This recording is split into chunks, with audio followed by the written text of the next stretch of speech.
यहीं से ऑब्जेक्टिव आपका बनेगा। ठीक है, तो चैप्टर 4 बाल गोविंद भगत, जिसका लेखक कौन है?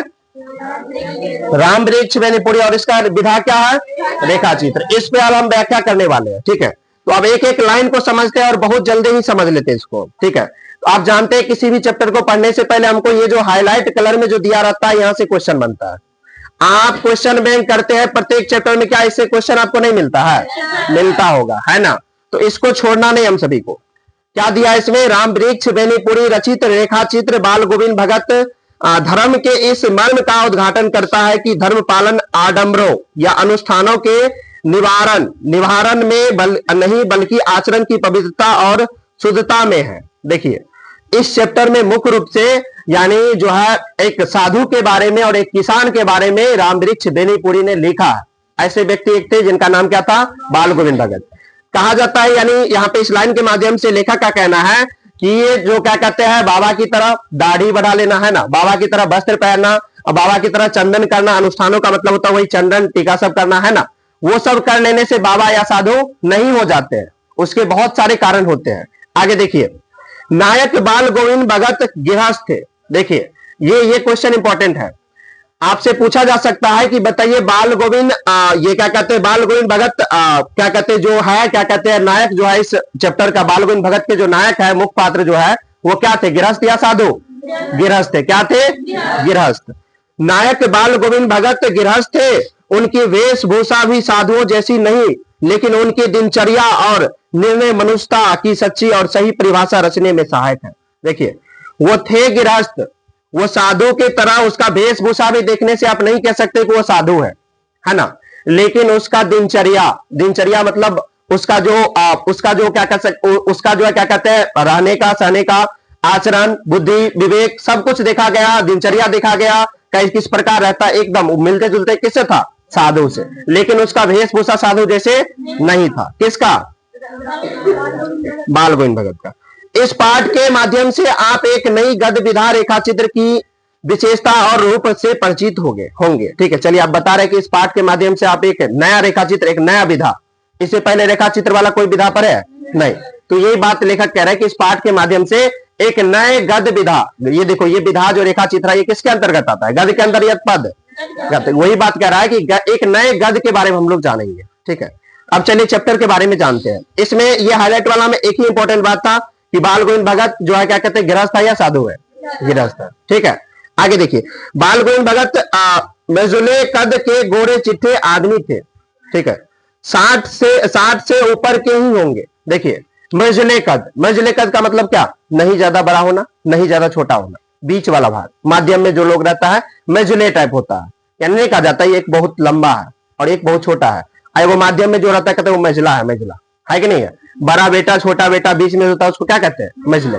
तो आप ये इनके पिताजी के बारे में हम नहीं बात कर रहे, हम कह रहे हैं कि बाल गोविंद भगत मजले कद का मतलब क्या? उसका लंबाई नहीं ज्यादा बड़ा था नहीं छोटा था, बीच वाले कद में थे वो।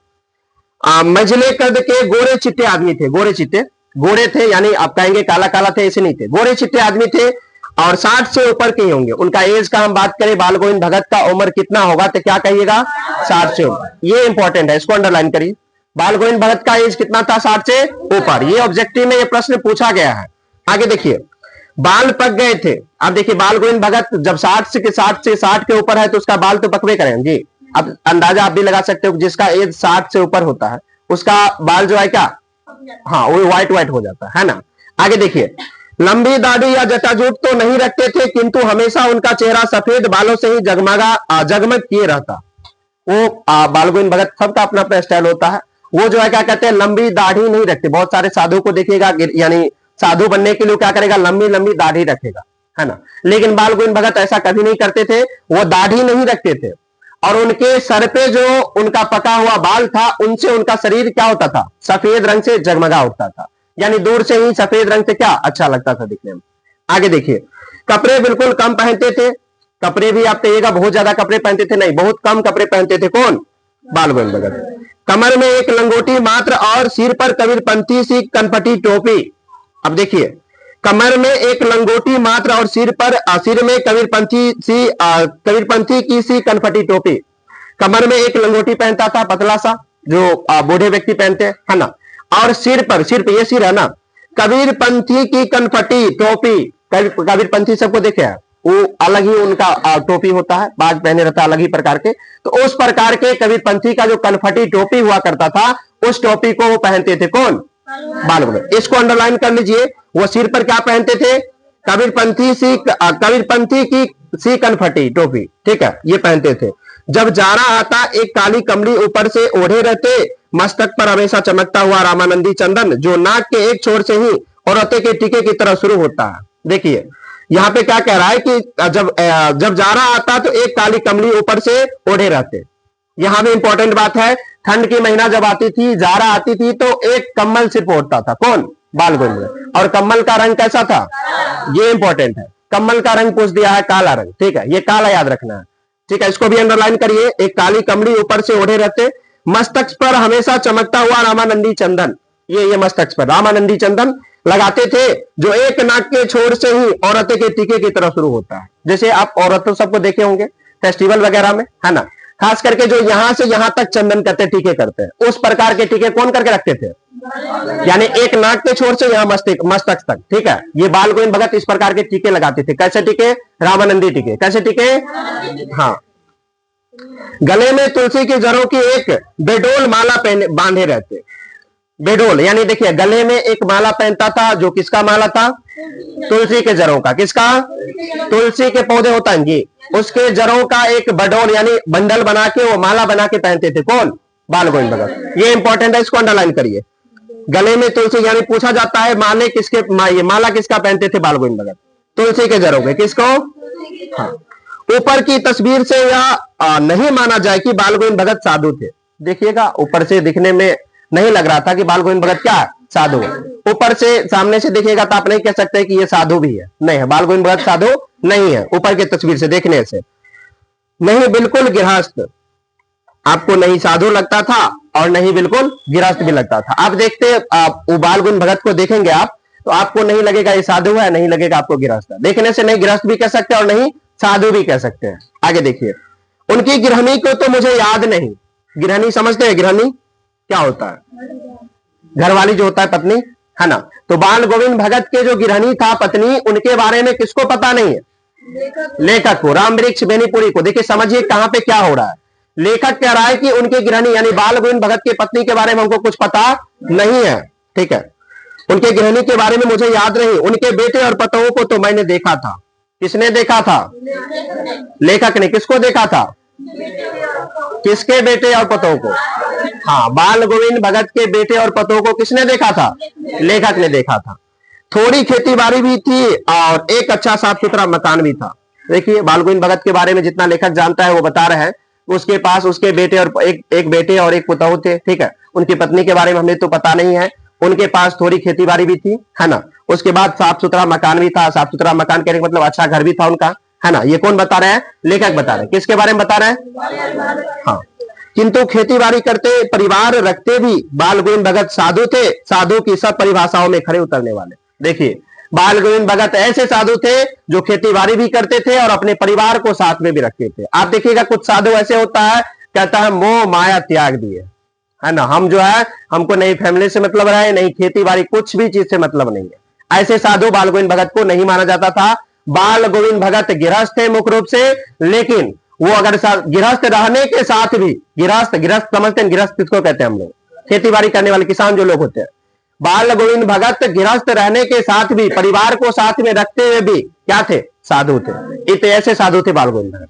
आगे देखिए, और साधुओं के सभी परिभाषाओं पे खड़े उतरते थे ये बाल गोविंद भगत। साधु का जितना भी परिभाषा होता है, परिभाषा समझ रहे हो, साधु का कुछ नियम होता है। जब तक स्नान नहीं करेंगे तब तक जो है, जब तक स्नान पूजा नहीं होगा तब तक खाना ग्रहण नहीं करना है। तो सभी परिभाषा पे उतरने वाले व्यक्ति कौन थे? बाल गोविंद। सब कुछ भी करते थे, खेती बाड़ी, घर का भी काम, फैमिली को भी देखना, और साथ ही साथ साधु का जो परिभाषा होते थे उसको भी वो फॉलो करते थे। कौन? बाल गोविंद भगत। कबीर को साहब मानते थे, उन्हीं के गीतों को गाते, उन्हीं के आदेशों पर चलते थे। देखिए बाल गोविंद भगत जो थे कबीर को क्या मानते थे? साहब। ये क्वेश्चन एग्जाम में पूछा गया है, इसको भी अंडरलाइन कर लेंगे तो बेहतर होगा। बाल गोविंद भगत किसको साहब मानते थे? कबीर को। किसको साहब मानते थे?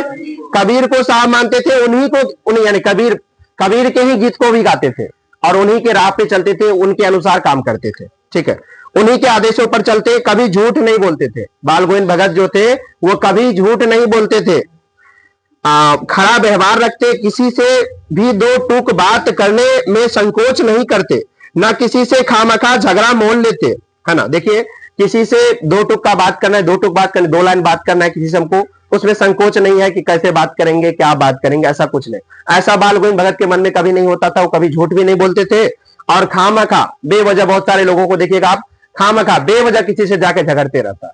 ऐसे व्यक्ति बाल गोविंद भगत नहीं थे। वो खामखा किसी से झगड़ा मोल नहीं लेते थे, किसी की चीज नहीं छूते, ना बिना पूछे व्यवहार में लाते। इस नियम को भी कभी कभी इतनी बारीकी तक ले जाते कि लोग ना बिना पूछे लोग को कुतूहल होता। देखिए, बाल गोविंद भगत ऐसे व्यक्ति थे जो किसी के सामान को बिना पूछे नहीं छूते। अब देखिए, यहाँ पे एक सामान रखा हुआ है, मान लीजिए कोई भी सामान, बहुत सारे लोग ऐसे होते हैं कि बिना पूछे उसका सामान लेके चल गया, अपना काम कर लिया। लेकिन बाल गोविंद भगत ऐसे व्यक्ति नहीं थे। बिना पूछे किसी के सामान को नहीं छुएगा, नहीं अपने व्यवहार में लाएगा। अगर उसको काम भी है, जब तक जिसका सामान है उनसे नहीं पूछेगा तब तक वो काम में भी नहीं लाएगा। लोगों को ऐसा देखकर कभी कभी कुतूहल, लोगों को लगता था ये कैसे व्यक्ति है, इसको इसका सामान का काम भी है और फिर भी ये सामान रखा हुआ फिर भी नहीं ले रहा।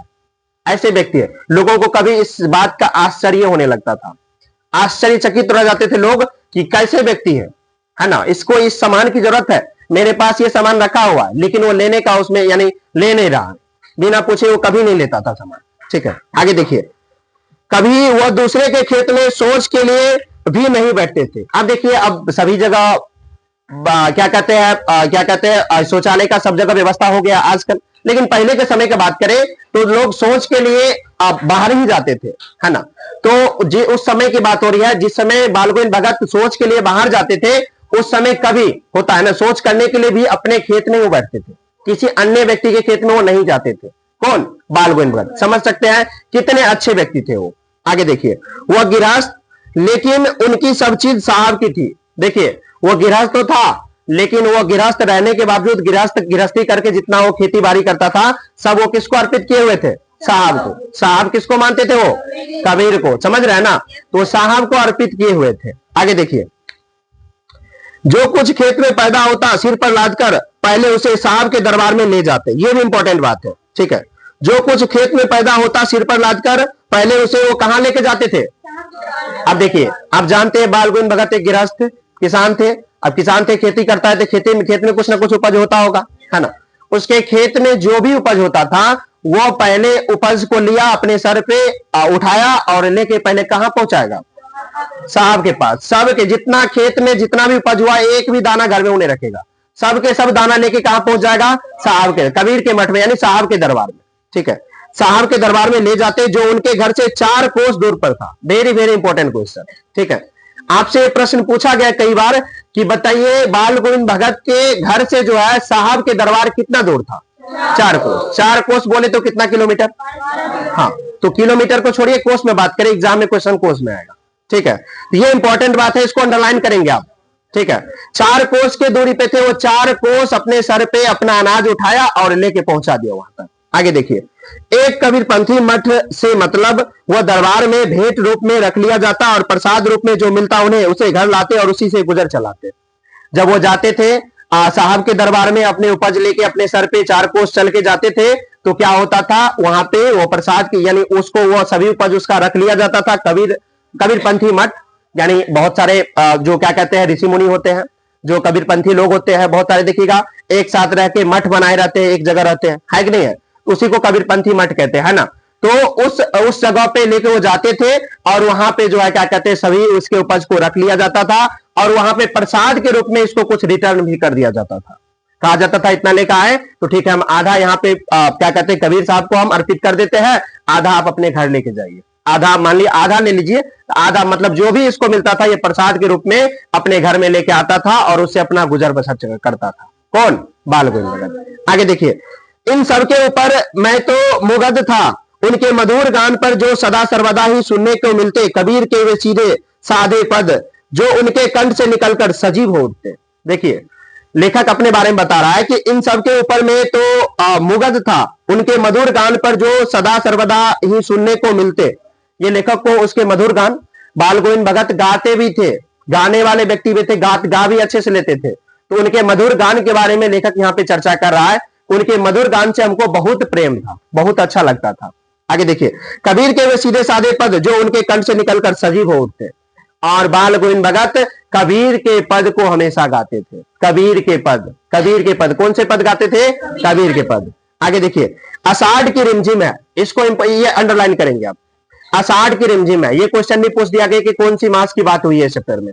आषाढ़, 2-3 मास की बात हुई है, याद रखिएगा कौन कौन मास की चर्चा हुई है। आषाढ़, जिसको आप लोग आसीन कहते हो, है ना। आषाढ़ की रिमझिम है, समूचा गांव खेतों में उतर पड़ा है। अब देखिए, आषाढ़ की रिमझिम की बात हो रही है, यानी आसीन महीना का बात हो रहा है। उस समय बारिश होती है, रिमझिम है, और समूचा गांव खेतों में उतर पड़ा है। कहीं हल चल रहा है तो कहीं रोपनी हो रही है। जिस समय में धान की रोपनी होती है, आषाढ़ मास में धान की रोपनी होती है, बारिश का समय होता है, तो समूचा गांव खेतों में नजर आ रहा है। लेखक जैसा देख रहा है वैसा इसमें लिख रहा है, ठीक है। समूचा गांव में खेत में उतर पड़ा है, कहीं हल चल रहा है तो कहीं रोपनी हो रही है। धान के पानी भरे खेतों में बच्चे उछल रहे हैं। आप भी जब बच्चे थे तो आप भी, और हम भी एक किसान के घर से बिलोंग करते हैं, आप भी कभी ऐसा फील किए होंगे कि जब खेती होता था, बचपना था, तो पिताजी के साथ, माताजी के साथ खेत जाते थे, और खेत में काम तो कुछ नहीं करना था, है ना। खेत में इधर से उधर उछल कूद करना। तो उसी आषाढ़ के मास के समय बच्चे ऐसे भी दिखने में आ रहा है लेखक को कि बच्चे उछल कूद कर रहे हैं। कहां पे? खेत में। कहां पे? खेत में। औरतें कलेवा लेकर मेर पर बैठी है। अब देखिए, कलेवा शब्द का अर्थ भी पूछ दिया गया और आप जानते भी है, जिसको आप लोग गांव घर के भाषा में क्या कहते हैं? हम लोग जलखे। जलखे का नाम सुने? जलखे गांव में सब सुने होंगे, जलखे और कल्लो, है ना। जलखे का मतलब क्या? हाँ, वेरी गुड, सुबह का भोजन। सुबह का भोजन। कलेवा, कलेवा का मतलब वही सुबह का भोजन, ठीक है। तो कलेवा लेकर मेर, मेर का मतलब क्या? आयर। हाँ, जो खेत का जो आयर होता है उसको मेर कहते हैं। तो औरतें जो है कलेवा लेकर कहां बैठी है? आयर पर, यानी मेर पर बैठी है। कहां पे बैठी है? मेर पर बैठी है। उसके बाद देखो, आसमान बादल से घिरा, धूप का नाम नहीं। मौसम देखने में उस समय का लग रहा है कि आसमान बादल से घिरा हुआ है। ऐसे मौसम आप देखेंगे कि धूप नहीं रहता है, अब बादल से घिरा हुआ मौसम रहता है ना। ठंडी पुरवाई चल रही है। देखिए, हवा कौन सा चल रही है? पुरवाई। पुरवाई हवा है। कौन सा हवा? ठंडी तो है, ठीक है। पुरवाई हवा, पूर्वबल हवा, यानी लोग नहीं कहते पूर्वा बह रहा है ना, तो पुरवाई हवा चल रहा है। ऐसे ही समय आपके कानों में एक स्वर तरंग झांकर सी कर उठी, ठीक है। आपके कानों में एक स्वर तरंग झंकार सी कर उठी। यह क्या है? यह कौन है? यह पूछना ना पड़ेगा। बाल गोविंद भगत समूचा शरीर कीचड़ में निथरे अपने खेत में रोपनी कर रहे हैं। उनकी उंगली एक एक धान के पौधे को पंक्तिबद्ध खेत में बिठा रहे हैं। उनका कद एक एक शब्द को संगीत के जीने पर चढ़ाकर कुछ को ऊपर स्वर की ओर भेज रहा है, और कुछ को इस पृथ्वी की मिट्टी पर खड़े लोगों के कानों की ओर। देखिए, कह रहा है यहाँ पे लेखक कि इस तरह की बात है। मौसम कैसा है? बच्चे खेल रहे हैं, समूचा गांव क्या कहते हैं, खेत में उतर पड़े हैं, है ना। ये पुरवाई हवा चल रहा है, ठंडी हवा चल रहा है, बच्चे खेत में खेल रहे हैं, औरतें कलेवा लेकर मेर पर बैठी हुई है ना। इसी समय कानों में एक आवाज गूंज उठी। किसको? लेखक को। एक कानों में एक आवाज, लेखक को कानों में एक आवाज गूंज उठी, और ये आवाज देखकर ये पूछने की जरूरत नहीं पड़ा कि ये कौन है, कहां से आ रहा है, क्या है, नहीं है। ये सब पहले से वो आवाज से परिचित हो गए सब कुछ, ठीक है। बाल गोविंद भगत समूचा शरीर के कीचड़ में लिथरे अपने। आप देखिए, बाल गोविंद भगत का कहानी सुनिए आप। सब सुन लिए कि पूरे गांव ये खेत में है। आप बाल गोविंद भगत के बारे में लेखक बता रहे हैं कि बाल गोविंद भगत, आवाज भी आ रही है, उसी समय की बात बता रहे हैं। बाल गोविंद भगत का जो है पूरे शरीर कीचड़ से लिथरे पर है, यानी पूरे बॉडी में क्या लगे हुए हैं? कीचड़ लगे हुए हैं। अपने खेत में रोपनी कर रहा है। अब बाल गोविंद भगत अपने खेत में क्या कर रहा है? रोपनी कर रहा है। यानी किस चीज का रोपनी कर रहा है? धान की रोपनी कर रहा है, ठीक है।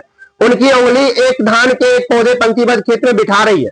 अब बाल गोविंद भगत की उंगली जो है गा भी रहा है, ठीक है, पंक्तिबद्ध धान को बिठा भी रहे। पंक्तिबद्ध मतलब लाइन से धान कैसे रोपा जाता है? लाइन से ना, पंक्तिबद्ध बैठा रहे। आगे देखिए, उनका कद एक एक शब्द को संगीत के जीने पर चढ़ाकर कुछ ऊपर स्वर की ओर भेज रहा। उनका कद, उनका आवाज जो है, उनका कद जो है, यानी जो स्वर उनका निकलता है ऊपर ऊपर चढ़ा रहा है। उनका स्वर जो निकलता है, जो आवाज, वो गा भी रहे। बहुत सारे लोगों को देखते हैं, कोई काम कर रहा है, काम करते करते गा भी रहे, उनको इंटरेस्ट होता है ना। उसी प्रकार बाल गोविंद भगत जो है धान में, यानी धान की रोपनी भी कर रहा है, और क्या कर रहा है? और गा भी रहे। क्या कर रहे हैं? गा भी रहे। अब देखिए, आगे देखिए गा क्या रहे हैं। उसके बाद जो है कुछ को इस पृथ्वी की मिट्टी पर खड़े लोगों के कानों की ओर। अब देखिए कुछ आवाज इस पृथ्वी पर जो खड़े हैं, खेत पूरे पृथ्वी पर जो लोग हैं, जहां तक आवाज जा रही है लोगों के कानों तक बाल गोविंद भगत का आवाज पहुंच रहा है। बच्चे खेलते हुए झूम उठते हैं। जब बाल गोविंद भगत गाते हैं तो बच्चे खेलते हुए क्या करने लगते हैं? झूमने का मतलब समझ रहा है।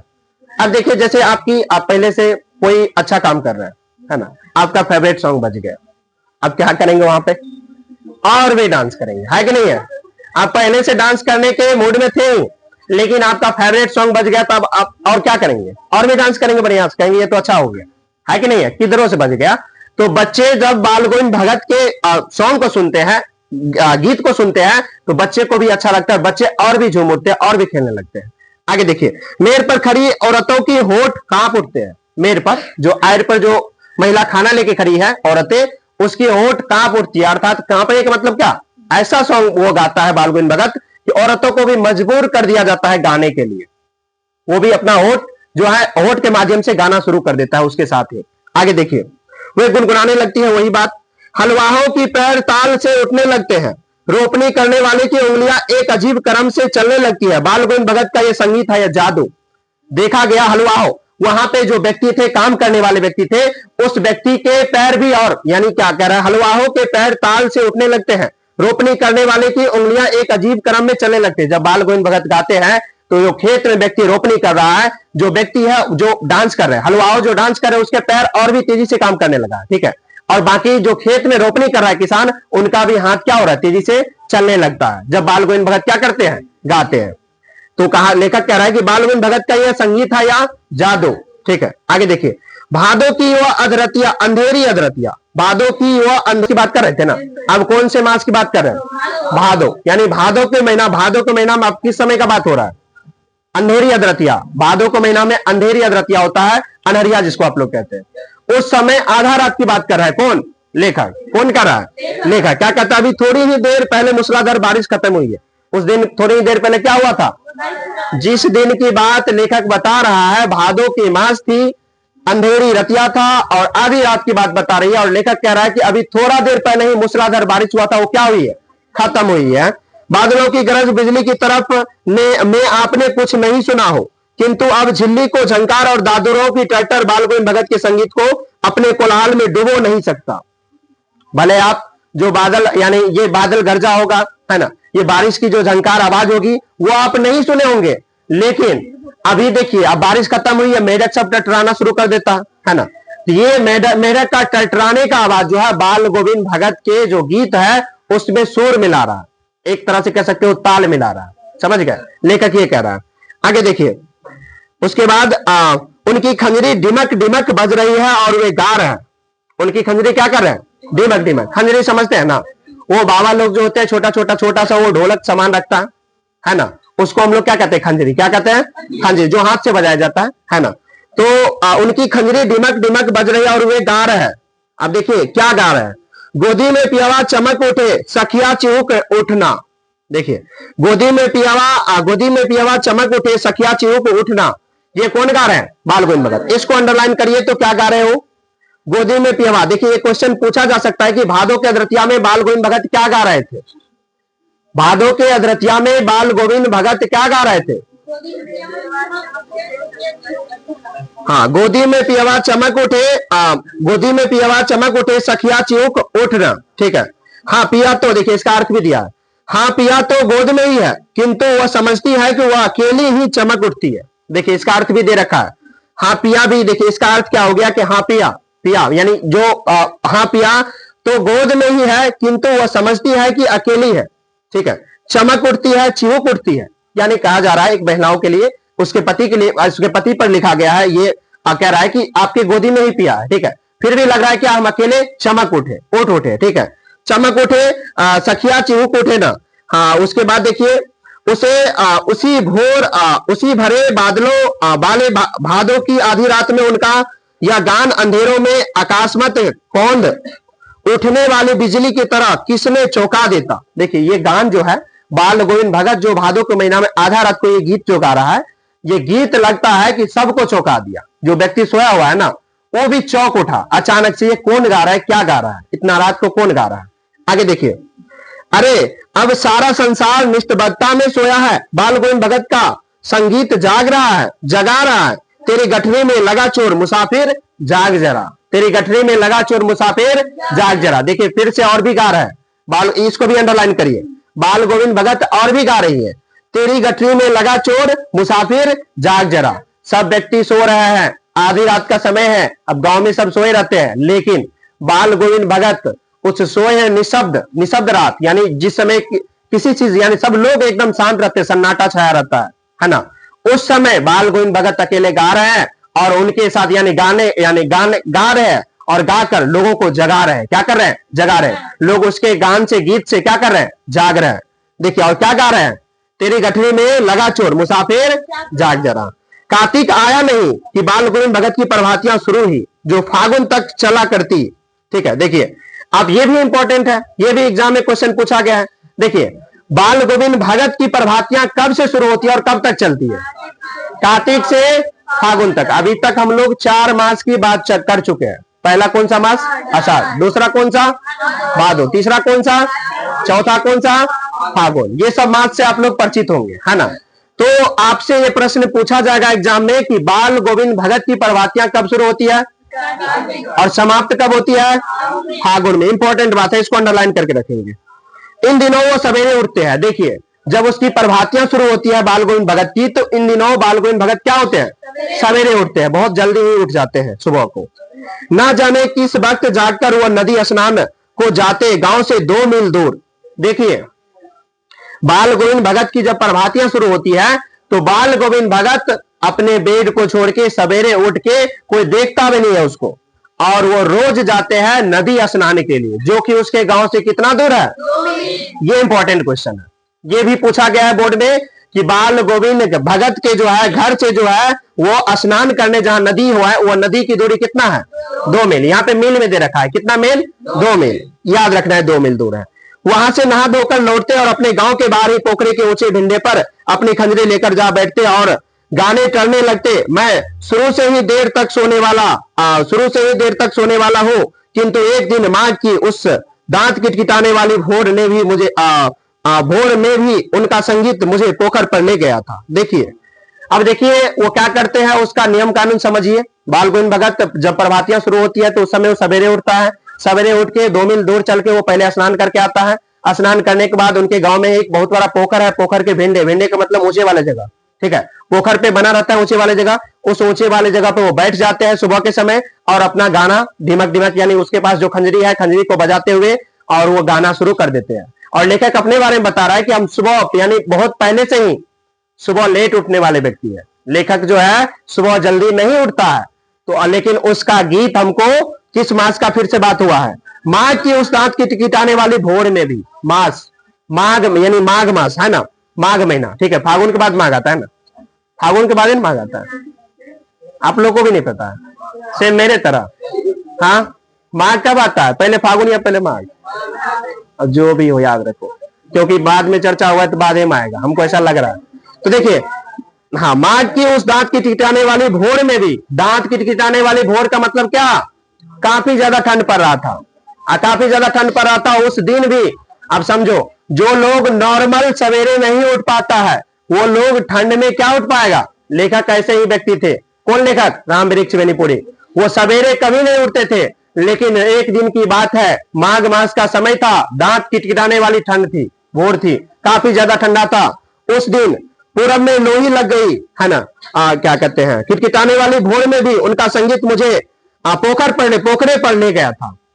उनका संगीत इतना अच्छा लगा लेखक को, उनके कानों तक, वो सोए थे, उनके कानों तक उनका संगीत का आवाज पहुंचा और ये डिमक डिमक खंजरी का आवाज, तो लेखक को मजबूर हो गया, उठ के लेखक को उनके पास जाना पड़ा कि आप कैसे इतना सुंदर गा लेते हैं। सोचिए, जो इतने क्या कहते हैं आलसी लोग हैं, जो सवेरे नहीं उठ पाते हैं, वो कैसे इतना ठंड में जो है उठ के गए थे बाल गोविंद भगत के पास पोखरी पे। आगे देखिए, क्या है यहाँ पे? अभी आसमान के तारों के दीपक बुझे नहीं थे। हाँ, पूरब में लोही लग गई थी, जिसकी ललिमा को शुक्र तारा और बढ़ा रहा था।